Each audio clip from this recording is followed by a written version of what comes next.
factories around the world, and vehicles driven almost everywhere. But here's the strange part. Toyota didn't start with cars. The story actually begins with a weaving machine. Not an engine, not a race car, a loom. Sakichi Toyoda was an inventor obsessed with making textile machines better, faster, smarter, and more efficient. His looms could automatically detect problems and stop, instead of endlessly producing defective fabric. That obsession with eliminating mistakes would become important later. But Sakichi's son, Kiichiro Toyoda, was fascinated by something completely different: automobiles. Kiichiro studied engines, manufacturing, and the rapidly growing automobile industry. Japan was importing cars. He wanted Japan to build its own. Toyota's automotive journey began with something every car needs: an engine. Soon came prototypes, and then Toyota's first production automobiles. They weren't perfect, but Toyota was finally building cars. Even the name changed. Toyota became Toyota. And in 1937, Toyota Motor Company was established.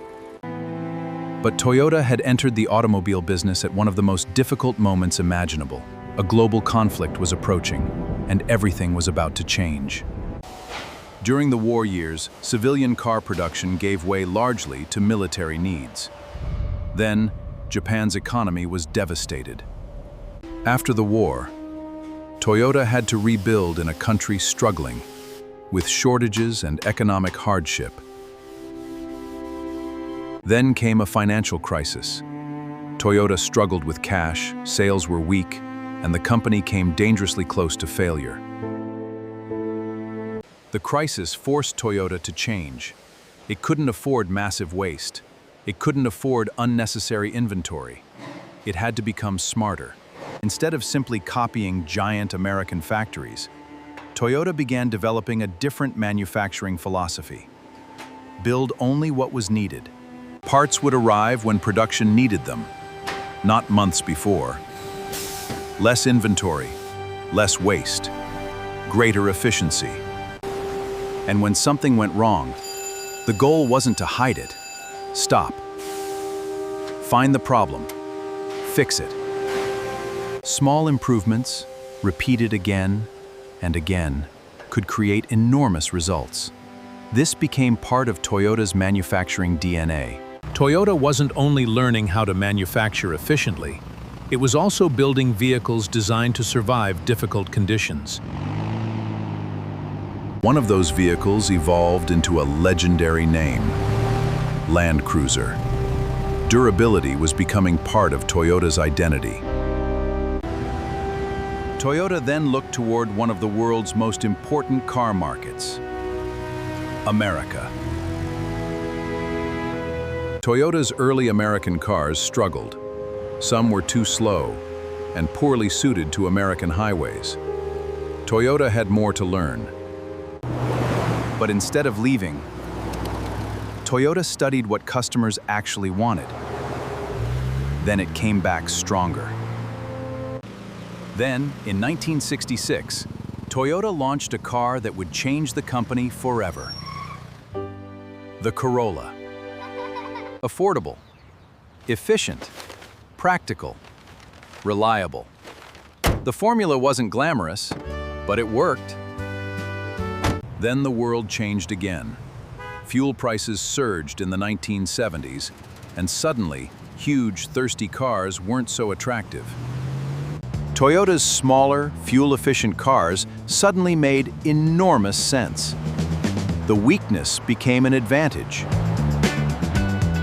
Then Toyota built something even more valuable than horsepower: a reputation. Cars that simply kept going. Toyota was no longer simply exporting Japanese cars. It began building them around the world. And something unexpected happened. Other manufacturers began studying how Toyota built cars. But could a company famous for practical cars challenge the world's luxury brands? Toyota decided to find out. In 1989, Toyota launched Lexus. Quiet. And suddenly, established luxury brands had a new rival. Then Toyota made another unusual bet. Gasoline and electricity together. The Prius helped take hybrid technology from an experiment to something millions of drivers could actually use. Meanwhile, the Corolla spread across generations, continents, and millions upon millions of driveways. It became one of the best-selling car nameplates in history. Small cars, sedans, SUVs, pickups, hybrids, sports cars. Toyota learned how to sell vehicles to almost every kind of driver. Think about where this story started. A mechanical loom and millions of vehicles around the world. Toyota didn't simply become bigger, it learned how to build differently. From looms to a global automotive giant. But as cars change again, can Toyota lead the next revolution? The Toyota story is far from over. Subscribe for more automotive evolution stories.